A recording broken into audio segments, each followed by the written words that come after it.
At 6 o'clock, we introduced you to 28-year-old Danielle Combs, a Hamilton mother battling heroin addiction. For several months, we followed Danielle and chronicled her day-to-day struggles with heroin. Tonight, 9 on Your Side reporter Jason Law tells us the reason why she tried heroin 6 years ago. Nobody grows up wanting to be a junkie. Thousands around the tri-state will begin using heroin and find themselves in a hole that is extremely hard to get out of. A 28-year-old mother of 2 from Hamilton suffered 2 tragedies in her life. Tragedies her mother says led her down the dark road of heroin addiction.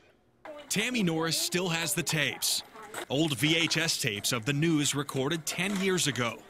The images on these tapes are horrific. We are told that there were 2 teenagers inside the car. They were both injected. In 2004, Norris's daughter Danielle was involved in an accident that killed her boyfriend, Stephen Philpott. Investigators said Philpott was drunk when he drove his car off Washington Boulevard and down into a ravine. Danielle was thrown from the car. Rescuers did not discover her for 6 hours. She had said to me that she had, I guess, felt death, and now she wanted to feel alive. Norris said Danielle settled down and began having children. Son Cameron was born in 2005. Daughter Brooklyn came 3 years later. But Brooklyn died just 6 days after she was born. Danielle was devastated. For the death certificate, it says SIDS. Was that the catalyst, you think, for her making a decision to Oh, yes, try it heroin? absolutely was. Shortly after Brooklyn's death, Danielle says she tried heroin for the first time. She was hooked instantly, and she's struggled with motherhood ever since. People don't just wake up and say, I want to be a drug addict, I want to leave my kids, I want to steal from my family. They don't say that. Terry Rust, the vice president of clinical services at Sojourner Rehabilitation, says it's no surprise. Many people turn to heroin to cope with life.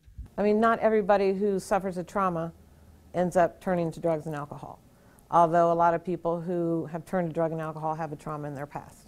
In October, Danielle entered a rehab facility. She says she's been clean for more than 80 days and just started a job last week.